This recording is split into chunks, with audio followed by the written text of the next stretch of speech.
Okay, I'm playing destinations here, so I'll go to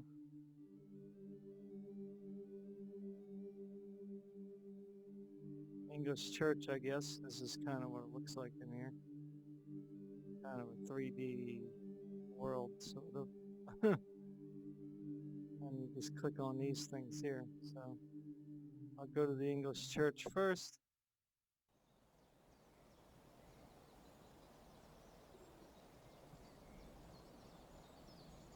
I'm hoping it goes full screen. Oh, that's awesome. Wonder if he can move around. Let me just check the TV real quick.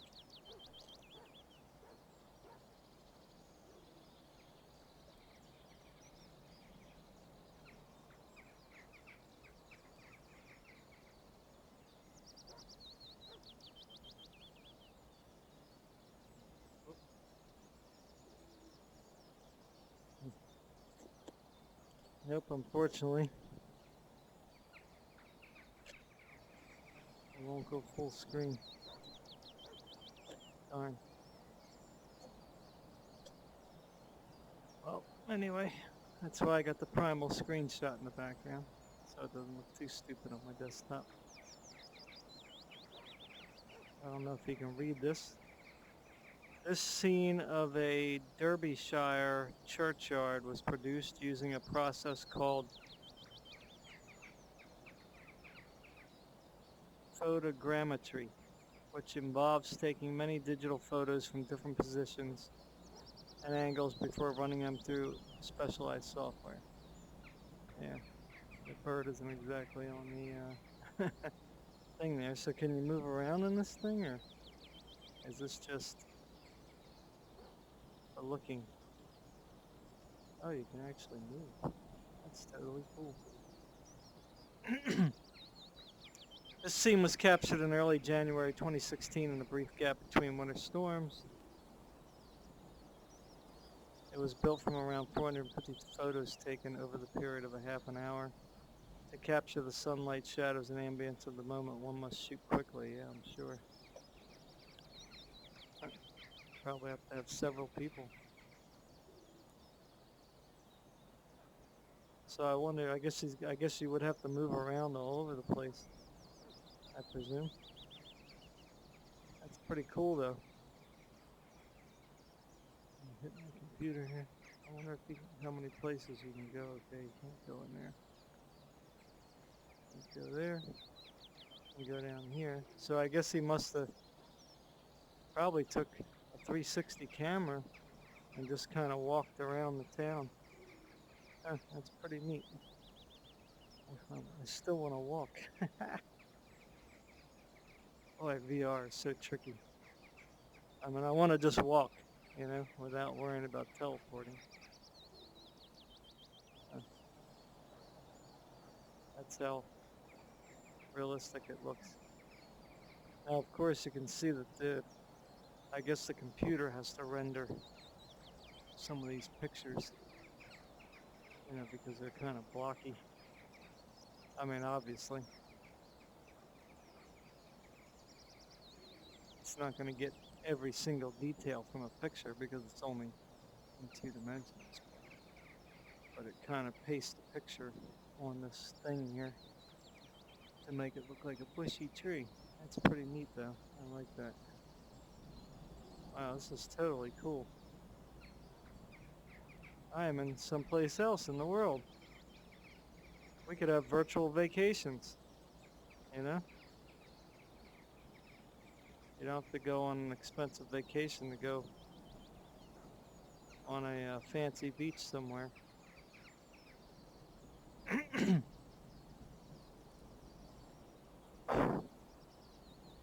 Almost like Total Recall. Geometry and texturing. This scene was built using a combination of reality capture and Agisoft photo scan. After taking many digital photos, these programs were used to calculate a 3D model and create a texture, which colors the model, before bringing it into the destination's workshop tools. Yeah, which, you can see up there. Isn't perfect, but I mean, who cares? I mean, it's a shame that the grass is not, rendered individually. But again, that would have to be some pretty serious uh, processing power as well as editing to get probably artists to do that stuff. Oh, I'm in front of the grave. Cool. All right, so they're telling you where you can and can't teleport. Oh, neato. The trees above were done by projecting photos onto a rough reconstruction of the foliage, then effectively chroma keying out a blue sky in Photoshop.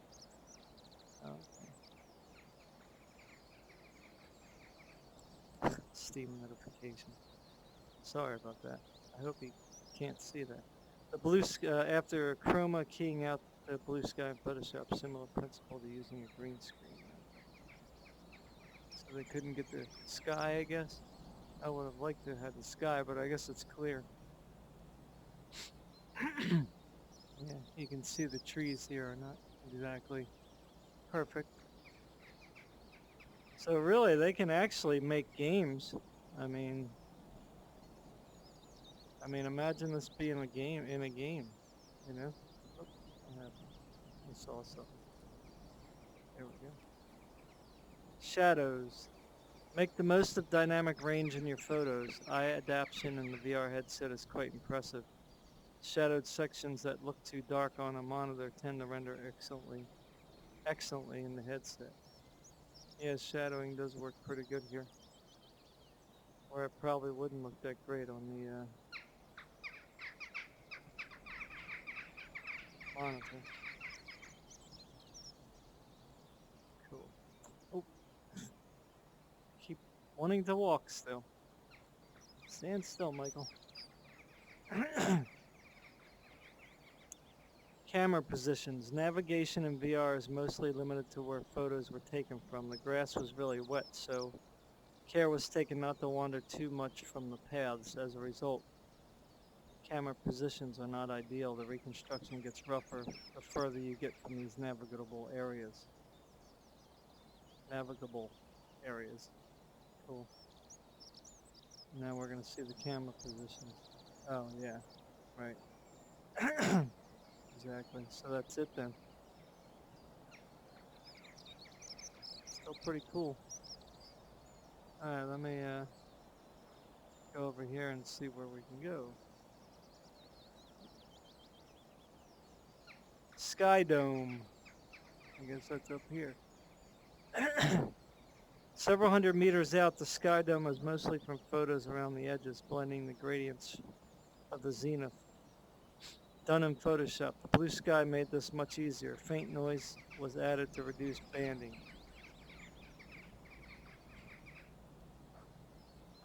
That's interesting. I guess that's the end. I would have loved to have gone down, but I guess that would have been too much. I guess they're just trying to get basically this here. Awesome, though. Very cool indeed. I love it. Alright, now how do we get out of here? Ah, there we go.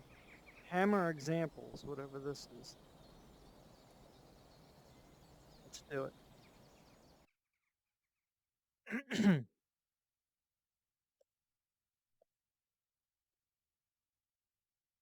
This is an example destinations add-on you can copy and tinker with. You are standing on a teleport area which allows players to teleport anywhere inside the bounds. Okay. To the right of where you started is a teleport marker. When you teleport there, you enter a trigger volume which will display some UI that you can interact with. Oh, oh, where? Oh, oh, this thing, okay. Example of interactive dialogue. This is an example dialogue that shows how you can attach functionality to your UI. Clicking the button below, you can toggle the display of the Curiosity Rover. Oh, neato. Okay. Now what? Example trigger volume. This robot model also uses a trigger volume, an invisible box that surrounds the model. Represented here with an orange wire frame. Okay, this wire frame here. That's not the same as my box. It will trigger 2 animations to play on the robot model, one when you enter and second when you leave. He's saying hi. Okay. Hi, I'm kind of disappointed that you left. Yep. He's like right at my boundary here. Cool. As you can see, it is three-dimensional. Pretty cool. It's very good detail too. Very nice detail.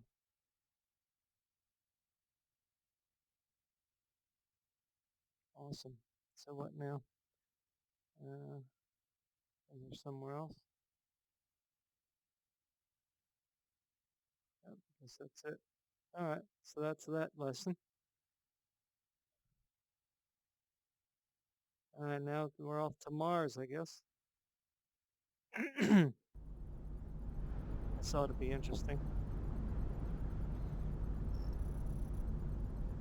Cool. Mars, dude. Pahrump Hills Gale Crater. Mars, Sol 753-903. From around September 18, 2014 to February 20, 2015, the Curiosity Rover explored this region of the Gale Crater on Mars, as seen as built from images the rover took during this time. Source NASA JPL Caltech /MSSS. Alright. Cool. So I wonder where we can go here. Mars Science Laboratory Curiosity. Curiosity is a 900 kilogram nuclear powered robot that has been exploring the surface of Mars since August 2012. It's a little bigger than I expected. I thought it was little. Maybe I'm little. The terrain you see around you is constructed from images sent back from its navigation camera shown at true-to-life scale. Awesome.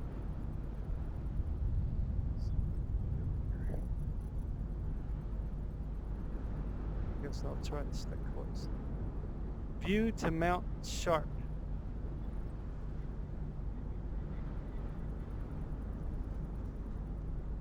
Officially named Alis Mons, this mountain rises 5.5 kilometers above the northern floor of the surrounding 154 kilometer diameter Gale crater. Nice.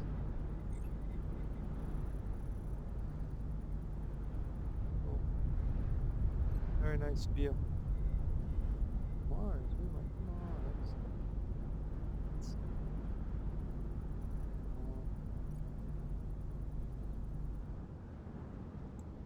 Image glitches. The 3D terrain model shown here was built from close to 1,000 monochrome navigation camera images from the Mars rover. If there are holes or patches of blurriness in what you see, it is because we have no better aligned navcam data to describe that area.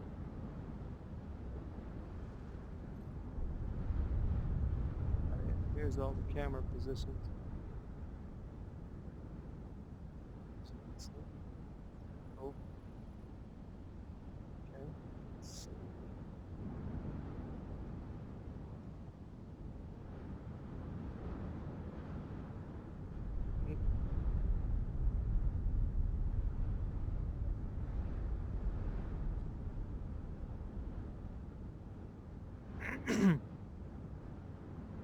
see. This would be a nice way to explore other planets, huh? Features on Mars can be given unexpected names, such as these cliffs, just centimeters high, one of a number of outcrops showing ancient sedimentary layers. A rover drilled, sampled, and intensity analyze these rocks, sending back data to scientists on Earth. I like the way they call them sedimentary. I have no idea. Just because it looks like it might have been water. It could have been erosion, it could have been from an asteroid blast, it could have been wind. I mean, wind can blow sand to look like water flow. The surface atmospheric pressure on Mars is typically around 0.6% that on Earth. This atmosphere, mostly comprised of carbon dioxide, may be extremely thin, but its winds are still enough to form these sand dunes from the fine Martian dust. Yep. Yeah.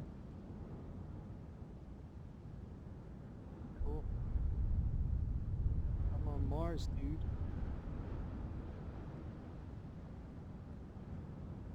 Taking a virtual tour. I don't know. Screen ain't working. There we go. Curiosity rover reached this region in the autumn of 2014 before spending more than a year circling the area you are exploring, getting an overview before more thoroughly investigating geological features of particular scientific interest. Nice.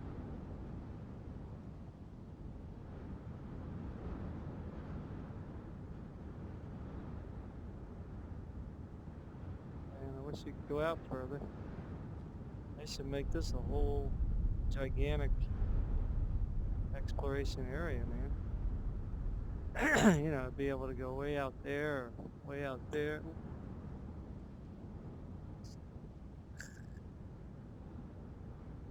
The scene was built using Mars rover imagery released to the general public by NASA and JPL. Huge thanks to these organizations for making such things as this virtual reality reconstruction possible. Beautiful. Wow, this is great. I mean, you could just sit down and just literally just sit down and relax, you know what I mean? You have depth and height and everything. Got a beautiful sun in the sky.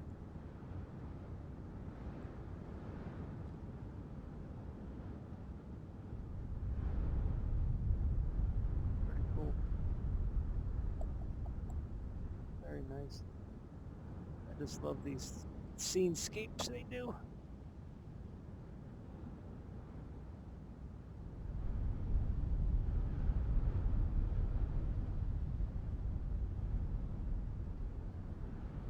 Check out what's it got saying over here.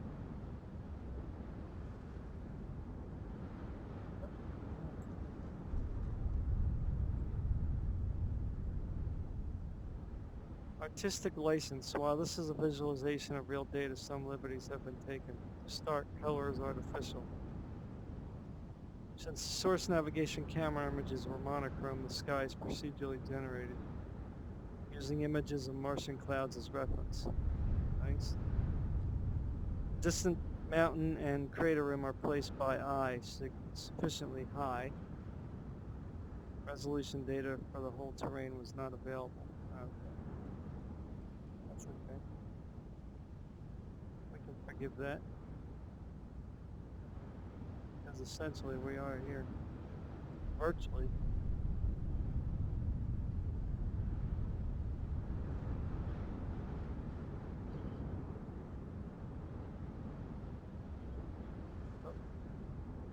There actually. Okay, gotta get right on the dot. There we go. The rover left this region in early 2015, moving at a typical top speed of 30 meters per hour. It was already close to completing its first 10 kilometers. Wow. Whale Rock. This rocky outcrop shows cross bedding resulting from water passing over a loose bed of sediment. These layers are thought to have formed over many years around ancient lake and have slowly been exposed again by erosion. That's just a big guess.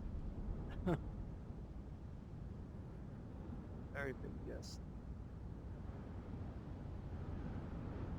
Alrighty.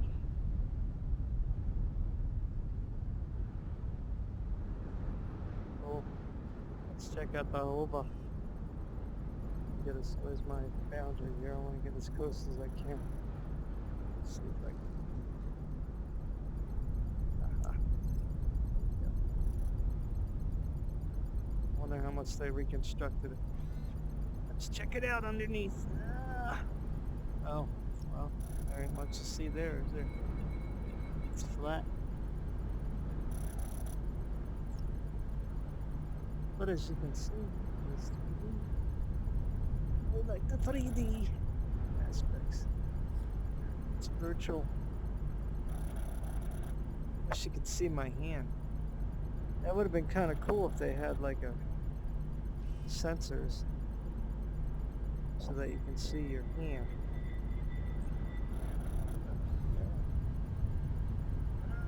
I'm gonna crawl underneath here, but I can't go too far because there's something here. What's that?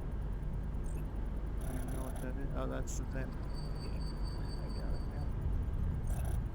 Cool.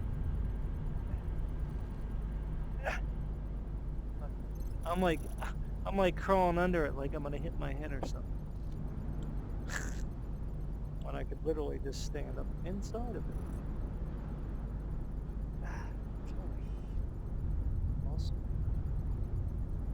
Let's check it out. Angles. Let me get back to my center. There we go.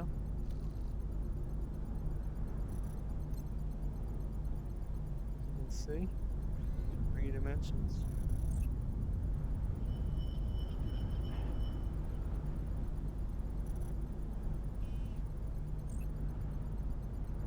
Like doing that just so people get an idea that you can. This might be my wall.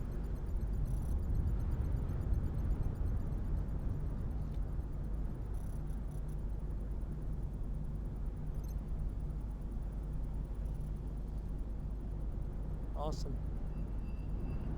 Okay, cool. Well, I think I know what my screenshot's gonna be. This video. Well, with this right here.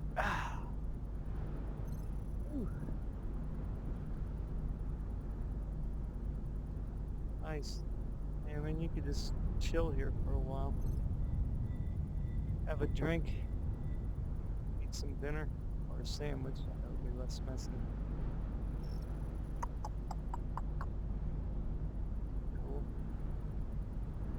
Alright guys, well thanks for watching.